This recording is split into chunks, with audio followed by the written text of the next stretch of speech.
கிராமத்து மார்க்கெட்ல சுதாம்ஷியோட பக்கோடா கடை இருந்தது. அவரோட கடையை திறந்த உடனே அங்க கஸ்டமர்ஸ் வந்துடுவாங்க.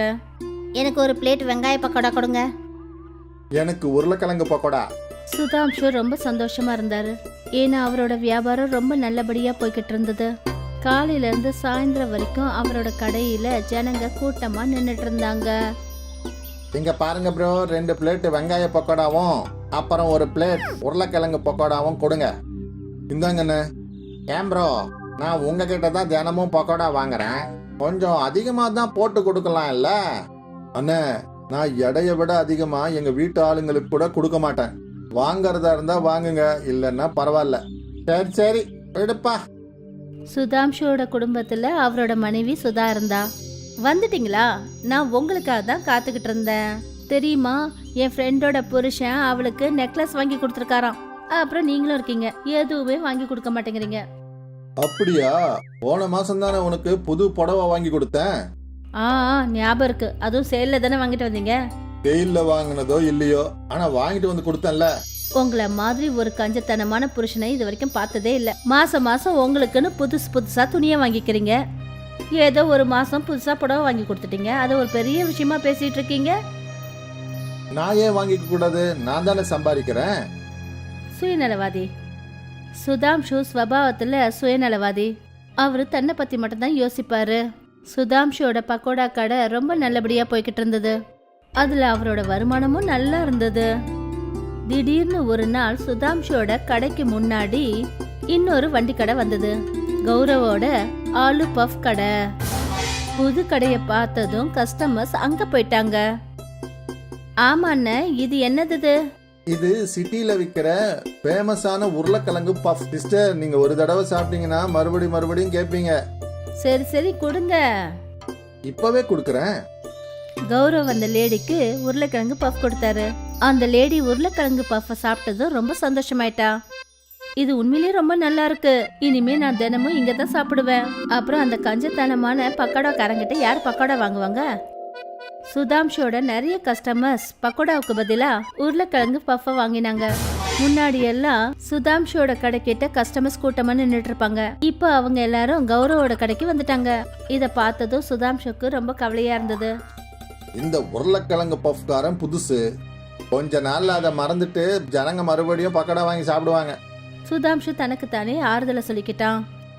அப்புறம் என்ன, நாளும் போய்கிட்டு இருந்தது. ஆனா கௌரவோட உருளைக்கிழங்கு பஃப் ரொம்ப நல்லா இருந்தது. அதனால இப்பவும் கஸ்டமர்ஸ் அவரோட கடையில தான் கூட்டமா நிற்கிறாங்க. இந்த உருளைக்கிழங்கு பஃப் காரன் என்னுடைய வியாபாரத்தையே கவுத்துட்டானே, எங்க இருந்து வந்து தொலைஞ்சான்னு தெரியல. இவன் மட்டும் வராம இருந்திருந்தா எல்லாமே நல்லபடியா இருந்திருக்கும். சுதாம்ஷு யோசிக்க ஆரம்பிச்சாரு. அதாவது தன்னோட வழியில கௌரவ வரவிடாம பாத்துக்கணும்னு. கௌரவங்க ரொம்ப சந்தோஷமா இருந்தாரு. வந்ததுமே அவரோட வியாபாரம் நல்லா நடக்க ஆரம்பிச்சது. எப்பா ராமோ, உனக்கு கோடான கோடி நன்றிகளுப்பா, நீ என்னுடைய பிரச்சனைகளை தீர்த்து வச்சுட்ட. கௌரவ் சுபாவத்துல ரொம்ப அப்பாவி, அப்புறம் இறக்கமுள்ளவனும் கூட. அவரோட கடைக்கு ஏழைங்க யாராவது வந்தாங்கன்னா அவரு அவங்களுக்கு உருளைக்கிழங்கு பஃப ஃப்ரீயா கொடுப்பாரு. கௌரவோட நடவடிக்கைகள் எல்லாத்தையும் சுதாம்ஷு ரொம்ப கவனமா பார்த்துட்டு இருந்தாரு. இவன் ரொம்ப அப்பாவியா இருக்கான், இவனை ரொம்ப சுலபமா ஒரு முட்டாளாக்க முடியும். ஆனா அதுக்கு முன்னாடி நான் அவங்கிட்ட ஃப்ரெண்ட்ஷிப் ஆயிடணும். அப்புறம் இதே யோசனையில சுதாம்ஷு கௌரவ் கூட நல்லபடியா பேச ஆரம்பிச்சிட்டாரு. என்னங்கண்ணே, எப்படி போயிட்டு இருக்க? நல்லா போயிட்டு இருக்கு, நீங்க சொல்லுங்க. உங்க உருளைக்கிழங்கு பஃப் ரொம்ப சுவையா இருக்குன்னு கேள்விப்பட்டேன், எங்களுக்கும் சாப்பிட கொடுக்கலாம்ல? அட இப்பவே வாங்கிக்கங்க. கௌரவ் சுதாம்ஷுக்கு உருளைக்கிழங்கு பஃப் கொடுத்தாரு. சுதாம்ஷு அதை சாப்பிட்டாரு. அடேங்கப்பா, இது ரொம்ப நல்லா இருக்கு. அப்படியே ஒரு புது ஐட்டம், சாப்பிட்டதும் ரொம்ப பிடிச்சு போச்சு. உங்களுக்கு பிடிச்சது இல்ல, அதுவே போதும். இந்த ஐட்டமை நீங்க ஒரு பெரிய கடையை திறந்து செய்யணும். என்னுடைய ஆசையும் அதுதான். ஆனா பெரிய கடை திறக்கிறதுக்கு பணம் வேணும் இல்லையா? நானும் அப்படி ஒரு கடை திறக்கணும்னு தான் நினைக்கிறேன். அப்படி நீங்க விருப்பப்பட்டீங்கன்னா நம்ம 2 பேரும் சேர்ந்து கடையை திறப்போம். அதுல 2 கவுண்டர் இருக்கும். நீங்க உங்க உருளைக்கிழங்கு பஃப் வைங்க, நான் வந்துட்டு என்னுடைய பக்கோடாவை விற்கிறேன். அப்படின்னா பார்ட்னர்ஷிப்பா? ஆமா, அதேதான். நான் பெரிய மார்க்கெட்ல பெரிய கடையும் பார்த்து வச்சிருக்கேன். வாவ், இது உண்மையிலேயே நல்ல விஷயம்தான். பெரிய மார்க்கெட்ல நல்ல வியாபாரம் நடக்கும். ஆமா, அதேதான். நானும் ரொம்ப நாளா ஒருத்தரை தேடிட்டு இருந்தேன். பாதி பணத்தை அவங்க போடணும், எனக்கு பார்ட்னரா சேரணும். பெரிய மார்க்கெட்ல கடையோட விலை எவ்வளோ? அது 6 லட்சம் ரூபாய். என்கிட்ட 3 லட்சம் இருக்கு, அப்புறம் 3 தேவைப்படுது. சரி, அத நான் கொடுக்கறேன். உங்களுக்கு நாளைக்கு சொல்றேன். சரிங்க அண்ணே. சுதாம்ஷு கௌரவ தன்னோட வலையில சிக்க வைக்க நினைச்சான். கௌரவ் வீட்டுக்கு போய் அங்க எல்லா விஷயத்தையும் தன்னோட மனைவி லதா கிட்ட சொன்னாரு. இது ரொம்ப நல்ல விஷயங்க. என்கிட்ட 1.5 லட்சம் ரூபாய் இருக்கு. ஆனா மீதி 1.5 லட்சத்துக்கு நான் எங்க போறது? நீங்க அதை பத்தி கவலைப்படாதீங்க. என்கிட்ட இருக்கிற நகை எதுக்குங்கிறீங்க? அதை நீங்க அடகு வச்சிடுங்க. உங்ககிட்ட பணம் எப்போ வருதோ அப்ப அதை மீட்டுக்கலாம். சரி, இதுவும் நல்ல யோசனை தான். கௌரவ் லதாவோட நகைகள் எல்லாத்தையும் அடமானம் வச்சுட்டாரு. அப்புறம் பேங்க்ல சேர்த்து வச்சிருந்த தன்னோட பணத்தையும் எடுத்துட்டாரு. அண்ணா, பணத்துக்கு எல்லா ஏற்பாட்டையும் பண்ணிட்டேன். அடேங்கப்பா, அப்படின்னா நாம 2 பேரும் சேர்ந்து நாளைக்கு அந்த கடையை எடுப்போம். சரிங்க அண்ணே. கௌரவும் சுதாம்ஷுவும் 2 பேரும் சேர்ந்து ஓனர் கிட்ட பணத்தை கொடுத்தாங்க. அப்புறம் முதலாளி சுதாம்ஷு கையில கடை சாவியை கொடுத்தாரு. கடைசியில நம்ம கனவு நிறைவேறிடுச்சு. இப்போ ஒரு வேலை பண்ணு. நீ உன்னுடைய வண்டி கடைக்கு போ. நான் இந்த பழுது பார்க்குற வேலை, 2 கவுண்டர் வைக்கிற வேலைலாம் பார்த்துக்கிறேன். அது வரைக்கும் அந்த சந்தோஷத்துல நீ ஏதாவது சம்பாதிப்பல்ல. சரிங்க அண்ணே. கௌரவ் தன்னோட வண்டி கடைக்கு போனாரு. அப்புறம் உருளைக்கிழங்கு பஃப் விற்க ஆரம்பிச்சாரு. சில நாட்கள் கடந்து போச்சு. சுதாம்ஷியோட பக்கோடா கடை மூடியே இருந்தது. ஒரு வாரத்துக்கு அப்புறமா கௌரவ் அந்த கடையை பார்க்க போனப்ப அங்க பார்த்தா சுதாம்ஷு ஏற்கனவே பக்கோடா கடை போட்டு வித்துக்கிட்டு இருந்தாரு. அப்புறம் அந்த கடையில ஒரே ஒரு கவுண்டர் தான் இருந்தது. அண்ணே, கவுண்டர் ரொம்ப நல்லா இருக்குண்ணே. ஆனா என்னுடைய கவுண்டர் எங்க? என்ன கவுண்டர்? எப்படிப்பட்ட கவுண்டர்? இந்த கடை என்னோடது. இங்க ஒரே ஒரு கவுண்டர் தான் இருக்கும். நீங்க சரியான ஏமாத்துக்காரரா இருக்கிறீங்க. இந்த கடைக்கான பாதி பணத்தை நான் கொடுத்துருக்கேன். அப்படியா? அதுக்கான ஆதாரம் உங்ககிட்ட ஏதாவது இருக்கா? அப்படின்னா எனக்கு எதிராக போய் நீ கம்ப்ளைண்ட் கொடு. கௌரவுக்கு என்ன பண்றதுன்னே அப்ப புரியவே இல்லை. அவர் சேர்த்து வச்ச பணம் எல்லாமே வீணா போயிடுச்சு. கௌரவ் அழுதுகிட்டே காட்டு பக்கமா போயிட்டாரு. ஐயோ கடவுளே, ஏன் இப்படி பண்ணீங்க? நான் யோசிச்சது ஒண்ணு, ஆனா இப்படி நடந்துடுச்சே. இதுக்கு நீங்க என்ன கொன்னே போட்டிருக்கலாம்ல. கௌரவ் அழற சத்தத்தை கேட்டு விருக்ஷதேவி அவன் முன்னாடி வந்தாங்க. கௌரவ், நீ கவலைப்பட வேண்டிய அவசியமே கிடையாதுப்பா. நீ ஒரு நல்ல மனுஷன். நீ நிறைய பேருக்கு உதவி செஞ்சிருக்க. நீ செஞ்ச நல்ல விஷயங்கள் தான் இன்னைக்கு உனக்கு உதவியா இருக்க போகுது. அது எப்படி? இந்த மர பொந்துக்குள்ள உன் கைய விடு. உன் கைக்கு என்ன கிடைக்குதோ அது உனக்கு சொந்தம். சரிங்கம்மா. கௌரவ் அந்த மர பொந்துக்குள்ள கைய விட்டாரு. அவரோட கையில தங்க நாணயங்கள் தென்பட்டுச்சு. கௌரவ் ஒரு கை அளவுக்கு தங்க நாணயங்களை வெளியே எடுத்தாரு. உங்களுக்கு நன்றி, ரொம்ப ரொம்ப நன்றி. இந்த தங்கத்தால என்னுடைய வாழ்க்கையே மாறி போயிடும். ஞாபகம் வச்சுக்கோ, நல்ல காரியங்களை செய்யறத மறந்துடாத. நான் எப்பவும் மக்களுக்கு நல்லது மட்டும்தான் செய்வேன். கௌரவ் லதாவோட நகைகளை திருப்பினா. புது வீடு வாங்கிட்டாரு. அப்புறம் ஒரு கடையும் வாங்கிட்டாரு. ஆக்சுவலா அவருக்கு என்னெல்லாம் தேவையோ அது எல்லாமே அவருக்கு கிடைச்சிருச்சு. அங்க இன்னொரு பக்கம் சுதாம்ஷு செஞ்ச கெட்ட காரியங்களால அவனோட வியாபாரம் முழுகி போச்சு. அவன் அந்த கடையை விற்க வேண்டியதாயிடுச்சு. மறுபடியும் ரோட்டுக்கே வந்துட்டான். இதுக்கு தான் சொல்லுவாங்க, நல்லதை செஞ்சினா நல்லதே நடக்கும், அப்புறம் கெட்டதை செஞ்சா கெட்டதே நடக்கும். மீனாப்பூருங்கிற ஒரு சின்ன கிராமம் நகரத்துக்கு பக்கத்துல இருந்துச்சு. அந்த ஊர்ல லாலுங்கிற பேர் கொண்ட ஒரு விவசாயி தன்னோட மனைவி குழந்தைங்க கூட வாழ்ந்து வந்தாரு. லாலு இன்னைக்கு நகரத்துக்கு போய் தன்னோட பயிர்களை மண்டியில விற்க போறாரு. அப்பா, உங்களுக்கு பயிரை வித்தா பணம் கிடைக்கும்ல? அதுல எனக்கு ஒரு பாவாடை சட்டை வாங்கிட்டு வரீங்களா? அப்புறம் அப்பா, எனக்காக ஒரு கிரிக்கெட் பேட் வாங்கிட்டு வாங்க. என்னங்க, அப்படியே மறக்காம எனக்கு ஒரு பனாரஸ் புடவை வாங்கிட்டு வாங்க. சரி சரி, நான் வரும்போது யார் யார் என்ன கேட்டீங்களோ எல்லாம் கொண்டு வரேன். இங்க பாருங்க பசங்களா, எனக்கு ஒரு கிண்ணம் மாவும் அப்புறம் ஒரு கிண்ணம் அரிசியும் கொண்டு வாங்க. போங்க பசங்களா, போய் அம்மாவுக்கு மாவு கொடுங்க. லாலு அவன் பயிர் பண்ண உருளைக்கிழங்க தன்னோட வண்டியில வச்சு மாட்டு வண்டி எடுத்துக்கிட்டு நகரத்துக்கு போனான். அந்த மண்டியோட முதலாளி லாலு ராம் ரொம்பவே கில்லாடி. அவன் விவசாயிங்க கிட்ட ரொம்ப கம்மியான விலையில பயிர்களை வாங்கிப்பான். அப்புறம் சிட்டில இருக்கிற கடைக்காரங்க கிட்ட அத உயர்ந்த விலையில விற்பான். இங்க பாருங்க ஐயா, 10 குவிண்டால் உருளைக்கிழங்குக்கு 10,000 ரூபாய் தானா? லாலு, உனக்கு வர வர ஆசை ஜாஸ்தி ஆகிட்டே இருக்கு. இந்த வாட்டி மண்டியில உருளைக்கிழங்கு நிறைய வந்திருக்கு, அதனாலதான் உருளைக்கிழங்கு விலை குறைஞ்சு போச்சு. விற்கணும்னா வித்துட்டு போ, இல்லைன்னா கொண்டு போயிடு. உங்ககிட்ட பேசுறதுக்கு என்கிட்ட டைம் இல்ல. அவங்கிட்ட மத்த விவசாயிங்க அவங்க பயிர்களை வித்தாங்க. ஆனா லாலு உருளைக்கிழங்க வீட்டுக்கு எடுத்துட்டு வந்தான். என்னங்க ஆச்சு? ஏன் திருப்பி கொண்டு வந்துட்டீங்க? மண்டி மூடி இருக்கா? மண்டி திறந்துதான் இருக்கு. ஆனா போன வாட்டியை விட இந்த வாட்டி அந்த ஆளு ரொம்ப கம்மியா கொடுக்கறாரு காசை. அவங்க எவ்வளவுக்கு கேக்குறாங்களோ அவ்வளவுக்கு கொடுத்துட வேண்டியது தானே? இல்ல, இவ்வளோ கஷ்டப்பட்டு நான் வளர்த்தத அவனுக்கு அவ்வளோ கம்மியா நான் விற்க மாட்டேன். ஒரு தள்ளு வண்டியில வச்சுக்கிட்டு இத நானே ஊரெல்லாம் போய் வித்துட்டு வரேன். அப்பா, இந்த கைவண்டினா என்னப்பா? உங்க ஸ்கூல் முன்னாடி ஒருத்தர் முட்டாய் வித்துக்கிட்டு இருப்பாருல்ல, அவரு எந்த வண்டியில கொண்டு வந்து விற்பாரு? வண்டியில. அந்த வண்டியை தான் தள்ளு வண்டின்னு கூட சொல்லுவாங்க. லாலு தன்னோட மனைவியோட மாங்கல்யத்தை வித்து உறுதியான மரங்களும் 4 டயரும் வாங்கினாரு. சில நாட்கள்லயே அவருக்கு தேவையான கைவண்டியை தயார் பண்ணாரு. அங்க கிராமத்தை சேர்ந்த ஒரு ஆளு மண்டி முதலாளி கிட்ட எல்லா விஷயத்தையும் போய் சொன்னாரு. என்ன, லாலு சொந்தமா வண்டி தயார் பண்றானா? சரக்க கொண்டு போய் பட்டணத்துல விற்க போறானா? ஆமா. இல்ல இல்ல, அப்படி நடக்க கூடாது. இன்னைக்கு லாலு பட்டணத்துக்கு கொண்டு போய் சரக்க வித்துக்குவான். நாளைக்கு ஊர்ல இருக்கிற விவசாயிங்க எல்லாம் அதே வேலை செய்வாங்க. அதுக்கப்புறம் ஒருத்தன் கூட என்கிட்ட வந்து விற்க மாட்டான். அதுக்கப்புறம் என் பிசினஸ் நான் இழுத்து மூட வேண்டியதுதான். அப்படின்னா நீங்க இப்ப என்ன பண்ண போறீங்க ஐயா? லாலு பட்டணத்துக்கு போய் அவன் சரக்க வித்துட்டு வர போறான். நீ ஒன்னும் கவலைப்படாத, என்கிட்ட ஒரு ஜீப் இருக்கு. நீ நாளை காலையில இங்க வா, நாம லாலு பட்டணத்துக்கு போறதுக்கு முன்னாடி அவனை புடிச்சுக்கலாம். மறுநாள் லாலு அவர் பயிர் செஞ்ச உருளைக்கிழங்க வண்டியில வச்சாரு. அவரு சிட்டியை நோக்கி போக ஆரம்பிச்சாரு. பாய் பாய் பா. பாய் பாய் அப்பா. பாய் பாய் பசங்களா. அப்பா, சாயங்காலம் வரும்போது வெள்ளை கலர் ரசகுல்லா மறக்காம வாங்கிட்டு வாங்கப்பா. மண்டி முதலாளி லாலுவை தன்னோட ஜீப்ல பின்னாடி ஃபாலோ பண்ணாரு. கொஞ்ச தூரம் போனதுக்கு அப்புறம் ஆளே இல்லாத அந்த ரோட்ல லாலு ராம் யாருக்கும் தெரியாம பின்னாடி போய் லாலுவை கோணியால மூடி அந்த மண்டி முதலாளியும் அவனோட ஆளும் சேர்ந்து லாலுவை பயங்கரமா அடிச்சாங்க. அப்புறம் கைவண்டியை நெருப்பு வச்சு கொளுத்திட்டு அந்த ஜீப்ல 2 பேரும் தப்பிச்சு போனாங்க.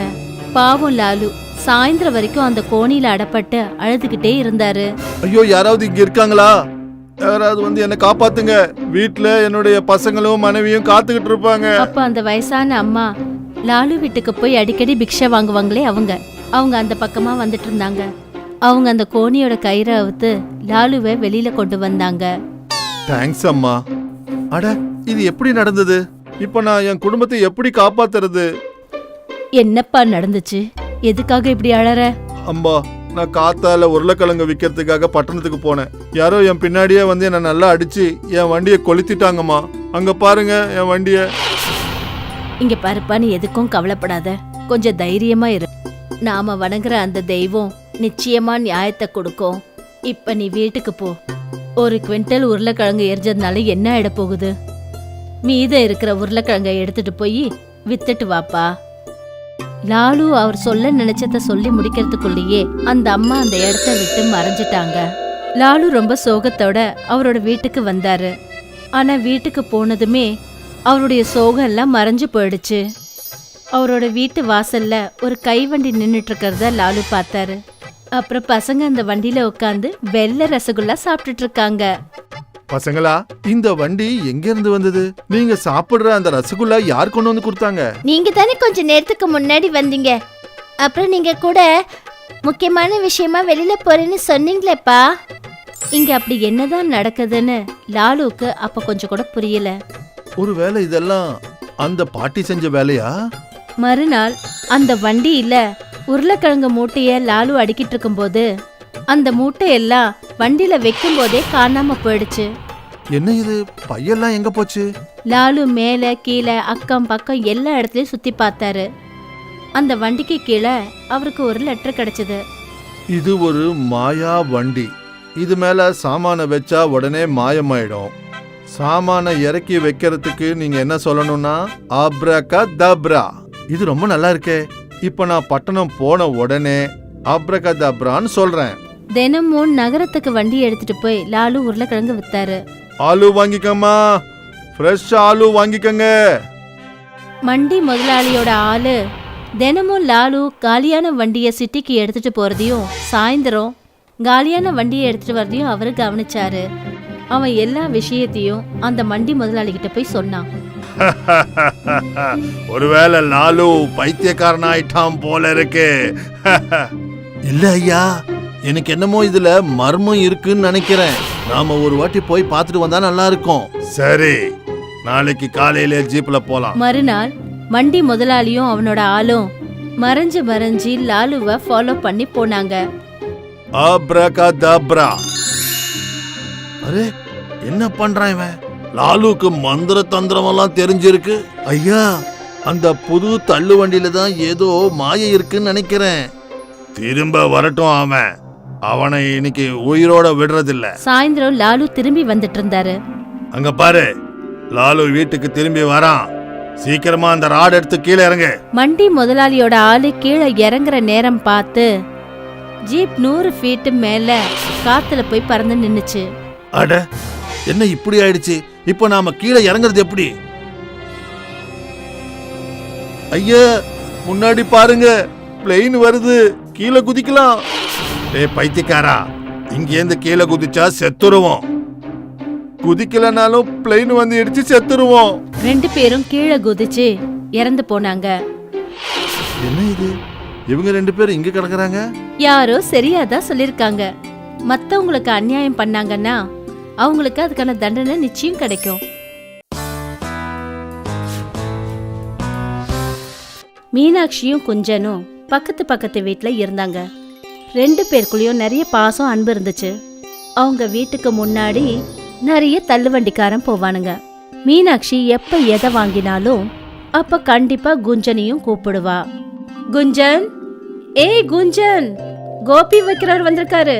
1 கிலோ கோபி வெறும் 10 ரூபாய் தானா, நீயும் வந்து வாங்கிக்க. அப்புறமா என்கிட்ட சொல்லாத கூப்பிடலன்னு. இதே போல குஞ்சன் ஏதாவது வாங்கினா மீனாட்சியை சத்தம் போட்டு கூப்பிடுவா. ஒரு நாள் மதியம் பட்டாணிக்காரன் ஒருத்தன் வந்தான். சுவையான ஃப்ரெஷ்ஷான பட்டாணி வாக்குங்க. பட்டாணி வெறும் கிலோ 30 ரூபாய் தான். மீனாட்சி தான் வீட்டை விட்டு வெளியே வந்து அந்த பட்டாணியை பார்த்துட்டு இருந்தா. தங்கச்சிமா, இந்தா பட்டாணி வாங்கிக்கோ, ரொம்ப ஃப்ரெஷ்ஷா இருக்கு. நேத்து தான் வயல்ல இருந்து பறிச்சு எடுத்துட்டு வந்தேன். சரி, 1 கிலோ கொடுங்க. மீனாட்சி எப்பவும் போல குஞ்சனை கூப்பிட்டா. குஞ்சன், ஏய் குஞ்சன், பட்டாணி விற்கிறவர் வந்திருக்காரு. நல்ல பட்டாணியா இருக்கு, வாங்கறதா இருந்தா வந்து வாங்கிக்க. ஆனா அன்னைக்குன்னு பார்த்தா குஞ்சன் அன்னைக்கு மத்தியானம் நல்ல பெட்ஷீட்டை இழுத்து போத்திட்டு தூங்கிட்டு இருந்தா. மீனாட்சி எத்தனையோ தடவை சத்தம் போட்டு கூப்பிட்டோம். குஞ்சன் வீட்டை விட்டே வெளியே வரல. மீனாட்சி அவளுக்கு மட்டும் பட்டாணியை வாங்கிட்டு போயிட்டா. அப்புறம் பட்டாணிக்காரனும் போயிட்டான். சாயந்தரம் மீனாட்சி சமையல் செய்ய பட்டாணியோட தோலை உரிச்சிட்டு இருக்கும்போது அவளுக்கு மூச்சே நின்னு போச்சு. பட்டாணில இருந்து தங்க விதையா வெளியே வந்துச்சு. அந்த சமயம் மீனாட்சியோட புருஷன் சுபம் டியூட்டி முடிச்சிட்டு திரும்பி வந்தான். சுபம் சுயநலமும் பேராசையும் கொண்ட ஒரு மனுஷன். அவன் தங்க பட்டாணிய பார்த்ததும் ரொம்ப சந்தோஷப்பட்டான். அடேங்கப்பா, நாம பெரிய பணக்காரர் ஆயிட்டோம். நீ எதுக்காக ஒரே 1 கிலோ பட்டாணி வாங்கின? குறைஞ்சபட்சம் 10-15 கிலோ வாங்கியிருந்தேன்னு வச்சுக்க. எனக்கு எப்படி தெரியும் இந்த பட்டாணியை உரிச்சா தங்க பட்டாணி வரும்னு? தெரிஞ்சிருந்தா இன்னும் அதிகமா வாங்கியிருப்பேனே. மீனாட்சியோட புருஷன் சுபம் கிராமத்துல எல்லார்கிட்டயும் தான் ஒரு பெரிய பணக்காரன்னு பகட்டா காட்டிக்கிட்டான். குஞ்சனுக்கு இந்த விஷயம் தெரிஞ்சதும், அதாவது மீனாட்சி வாங்கின பட்டாணி தங்கமா மாறின கதை தெரிஞ்சதும் அவ மீனாட்சியை பார்க்கறதுக்கு வீட்டுக்கு வந்தா. ஏன் மீனாட்சி, நீ மட்டும் பட்டாணியை தனியா போய் வாங்கிட்டியாக்கும்? நான் எப்ப எதை வாங்கினாலும் உனக்கு நான் குரல் கொடுத்துட்டு தானே வாங்குவேன். நானும் உனக்கு குரல் கொடுத்தேன். ஆனா நீ வீட்டை விட்டு வெளியே வரவே இல்லை. அநேகமா நீ தூங்கிட்டு இருந்திருப்ப. அட ஆமா, முந்தானத்து மத்தியானம் நான் கொஞ்சம் லேசா தூங்கிட்டேன். நான் தான் தப்பா நினைச்சிட்டேன். நீ வேணுமே தான் என்னை கூப்பிடலன்னு நினைச்சிட்டேன். என்னை மன்னிச்சிடு. அந்த பட்டாணிக்கார மறுபடியும் வந்தா நானும் அவன்கிட்ட பட்டாணி வாங்குவேன். குஞ்சன் வீட்டுக்கு போனதும் குஞ்சனோட புருஷன் என்ன சொன்னான்னா, இப்போது அந்த மீனாட்சியோட உண்மை என்னன்னு உனக்கு புரிஞ்சுதா?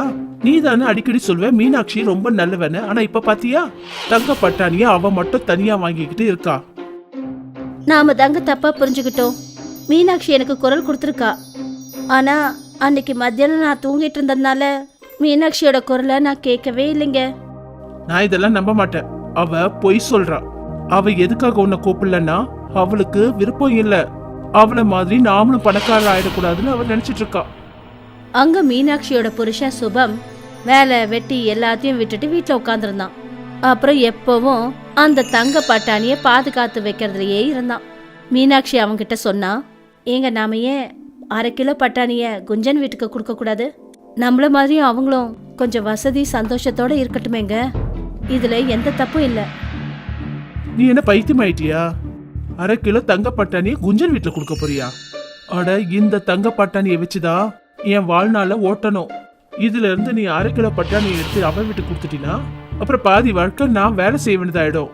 அதனால 1/2 கிலோ தங்க பட்டாணியை குஞ்சன் வீட்டுக்கு கொடுக்கணுன்ற விஷயத்த மறந்துடு. ஒரு நாள் தெருவுல இன்னொரு பட்டாணி விக்கிறவன் வந்தான். இந்த தடவை குஞ்சனோட புருஷன் அவனை பிடிச்சிட்டான். அவன் கிட்ட இருந்த எல்லா பட்டாணியையும் அவன் வாங்கிட்டான். குறைஞ்சபட்சம் 50 கிலோ பட்டாணி. குஞ்சனும் அவளோட புருஷனும் பட்டாணி உரிக்க ஆரம்பிச்சாங்க. ஆனா அதுல எதுவுமே தங்க பட்டாணி கிடையாது. குஞ்சனோட வீட்டுல 50 கிலோ பட்டாணிக்கான தேவையே கிடையாது. அதனால அது இருந்து கெட்டு போக ஆரம்பிச்சிடுச்சு. இதுல நான் கொஞ்சம் பட்டாணி எடுத்துட்டு போய் மீனாட்சி வீட்டுக்கு கொடுத்துட்டு வரேனே, இங்க இருந்து அது கெட்டுதாங்க போகும். குஞ்சன் ஒரு பாத்திரத்துல பட்டாணி எடுத்து வச்சா. அதுல கொஞ்சத்தை எடுத்துட்டு போய் மீனாட்சி கிட்ட கொடுத்தா. குஞ்சன் செஞ்ச இந்த வேலை மீனாட்சிக்கு ரொம்ப சந்தோஷத்தை கொடுத்துச்சு. அவ மனசுல ஒரு முடிவு பண்ணா. அதாவது அவ எப்படியாவது 1/2 கிலோ தங்க பட்டாணிய குஞ்சன் கிட்ட கொடுக்கணும்னு முடிவு பண்ணா. குஞ்சன் மார்க்கெட்டுக்கு போய் பச்சை அப்புறம் கோல்டன் கலர்ல பெயிண்ட் வாங்கிட்டு வந்தா. அவ 1/2 கிலோ பச்சை பட்டாணி மேல கோல்டன் பெயிண்ட அடிச்சா. ஒரு நாள் காலையில அவளோட புருஷன் பாத்ரூம்ல இருக்கும்போது மீனாட்சி அவகிட்ட இருந்த 1/2 கிலோ தங்க பட்டாணியை எடுத்துட்டு அந்த இடத்துல அவ பெயிண்ட் பண்ண பச்சை பட்டாணியை வச்சுட்டா. மதிய சமயத்துல அவ தன்னோட புருஷன் கிட்ட சொன்னா, இங்க பாருங்க, நான் சாதா பட்டாணியை வச்சு சப்ஜி செஞ்சிருக்கேன். சப்ஜி கொஞ்சம் நான் அதிகமா பண்ணிட்டேன். அதுல கொஞ்சம் எடுத்துட்டு போய் குஞ்சன் வீட்டுல கொடுத்துட்டு வரலான்னு இருக்கேன். சுபம் பாத்திரத்தை பார்த்தான்.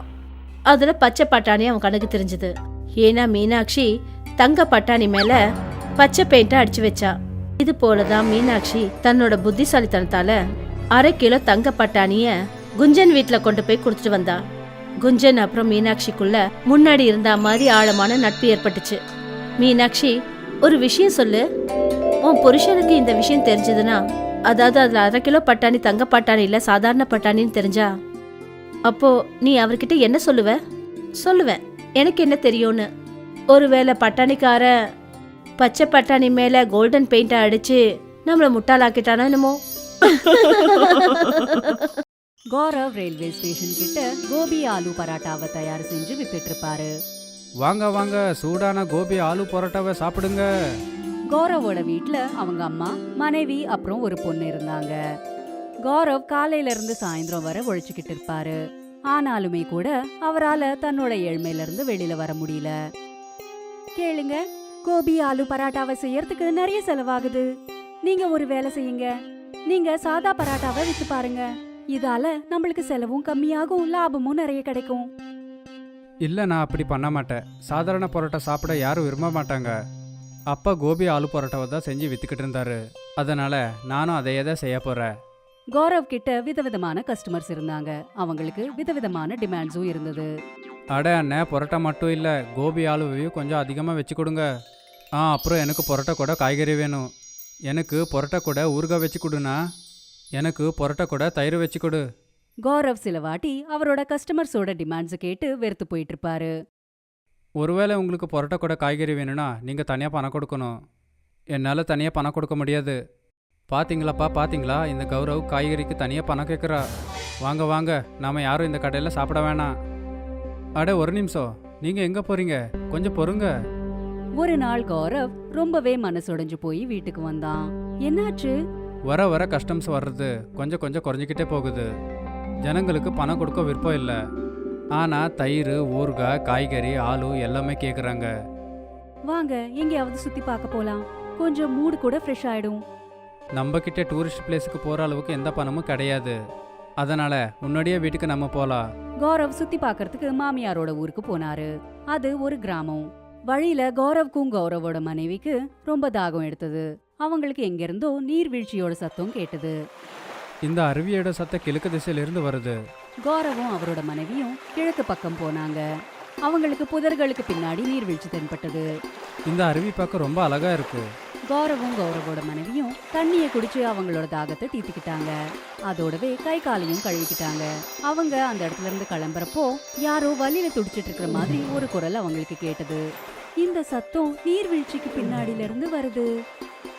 அருவிக்கு உள்ள நான் குதிச்சு பார்க்கணும். அப்போதான் அங்க என்ன இருக்குன்னு நமக்கு தெரியும். ஆனா நீர்வீழ்ச்சிக்குள்ள நுழையிறது ஆபத்தா கூட இருக்கலாம்ல. இது ஏதாவது டிராப்பா கூட இருக்கலாம்ல. அப்பதான் நீர்வீழ்ச்சியில இருந்து ஒரு குரல் கேட்டது. நான் எதுக்காகவும் இங்கே வலை வீசல. என்ன காப்பாத்துங்க. நான் ஒரு சாமியார். என்ன இங்கிருந்து விடுதலை பண்ணுங்க. நான் கண்டிப்பா அந்த அருவிக்குள்ள போய் பார்க்க போறேன். ஒருவேளை நான் அதுக்குள்ள மாட்டிக்கிட்டா என்ன மாதிரி யாராவது உதவி செய்வாங்கன்னு எதிர்பார்ப்பேன் இல்லையா? கௌரவ் நீர்வீழ்ச்சிக்குள்ள போனான். அங்க பார்த்தா ஒரு முனிவர் முள்ளால இருக்கிற ஒரு தூணுக்கு கட்டப்பட்டு இருந்தாரு. அவரோட முதுகுல இருந்து ரத்தம் வழிஞ்சுக்கிட்டு இருந்தது. நீங்க யாரு? இங்க எப்படி மாட்டிக்கிட்டீங்க? நான் உன்கிட்ட எல்லாத்தையும் சொல்றேன். முதல்ல என்ன விடுதலை பண்ணு. கௌரவ் அந்த கட்டுகளை அவுத்தாரு. முனிவர் விடுதலை அடைஞ்சாரு. உனக்கு ரொம்ப ரொம்ப நன்றி. நான் ஒரு சாமியார். என்கிட்ட சில சக்திகள் இருக்கு. மனுஷனோட விருப்பம் என்னன்னு தெரிஞ்சுக்கிட்டு என்னால் நிறைவேற்ற முடியும். ஜனங்க என்னுடைய சக்தியை தவறாக பயன்படுத்த ஆரம்பிச்சிட்டாங்க. நான் அவங்களோட பேச்சை ஒத்துக்காத போது என்னை இங்கே கூட்டிகிட்டு வந்து இந்த மாதிரி அடித்து வச்சுட்டாங்க. ஒருவேளை உங்ககிட்ட உண்மையிலேயே சக்தி இருக்குது அப்படின்னா நீங்கள் ஏன் அதை பயன்படுத்தி வெளியே வரல? நான் என்னுடைய சக்திகளை எனக்காக எப்போவுமே பயன்படுத்தக்கூடாது. சரிங்க சுவாமி, அப்போ நான் கிளம்புறேன். நான் என்னுடைய மாமியார் வீட்டுக்கு போகணும். ரொம்ப லேட் ஆகுது. அரே, நீ ஏன் வெறும் கையை வீசிக்கிட்டு போற? நீ எனக்கு உதவி செஞ்சிருக்க. நான் இப்போ உனக்கு உதவி செய்ய விருப்பப்படுற. ஒரு வேளை உனக்கு ஏதாவது வேணும் அப்படின்னா அதை கேளு. இல்லை சுவாமி, நான் என்னுடைய வாழ்க்கையில் கடினமாக உழைச்சி தான் சம்பாதிக்கணும்னு நினைக்கிறேன். கௌரவ் சொன்னதை கேட்டு முனிவர் சந்தோஷப்பட்டாரு. அவரு மனசுக்குள்ளேயே கௌரவ்க்கு ஆசீர்வாதத்தை கொடுத்தாரு. கௌரவ் மாமியாரோட ஊர்ல இருந்து திரும்ப வந்ததுக்கு அப்புறம் அவரு திரும்ப அவரோட கோபி ஆலு பராட்டா பிசினஸ ஆரம்பிச்சாரு. வாங்க வாங்க, சூடான சுவையான ஆலு கோபி பரோட்டாவை சாப்பிடுங்க. வாங்க ஐயா வாங்க. கஸ்டமர்ஸ் திரும்ப அவங்களோட டிமாண்ட்ஸை கேட்க ஆரம்பிச்சாங்க. அட இங்க பாருப்பா, பரோட்டா கூட காய்கறியே வேணும். ஆனா காய்கறி இல்லைங்க. அப்பதான் திடீர்னு அந்த ஆளோட பராட்டால இருந்து பொரியல் வெளியில வந்தது. எனக்கு பரோட்டா கூட தயிர் வேணும். என்கிட்ட தயிர் இல்லையே. ஆனா திடீர்னு அந்த கஸ்டமரோட பராட்டால இருந்து தயிர் வெளியில வந்தது. எனக்கு பரோட்டா கூட ஊறுகாய் வேணுப்பா. ஆனா என்கிட்ட ஊறுகாய் இல்லையே. அப்பதான் மூணாவது கஸ்டமரோட பிளேட்ல பராட்டால இருந்து ஊறுகாய் வெளியில வந்தது. அங்க இருக்கிறவங்க எல்லாரோட மூளையும் குழம்பிடுச்சு. அட இங்க என்ன நடக்குது? நான் இவங்க 3 பேருக்கு ஊறுகாய் தயிர் காய்கறி கொடுக்கலையே. ஆனா இது எல்லாமே அவங்கவுங்க பிளேட்ல எப்படி வந்துச்சு? அப்பதான் கௌரவ் இதுக்கு முன்னாடி நீர்வீழ்ச்சி கிட்ட காப்பாத்தின அதே முனிவர் அந்த இடத்துக்கு வந்தாரு. இங்க பாருப்பா, 2 பரோட்டா கொடுப்பா. தயிர் ஊறுகாய் காய்கறியே கொடு. இப்படி சொல்லிட்டு முனிவர் மறைஞ்சு போயிட்டாரு. இந்த அற்புதங்கள் எல்லாம் அந்த முனிவரால தான் நடக்குதுன்னு கௌரவ்க்கு இப்ப புரிய வந்தது. கௌதமோட வண்டி கிட்ட கஸ்டமர்ஸ் கூட்டம் கூட்டமா நின்னுட்டு இருந்தாங்க. எல்லாருமே பராட்டா சாப்பிட்றதுக்காக வந்தாங்க.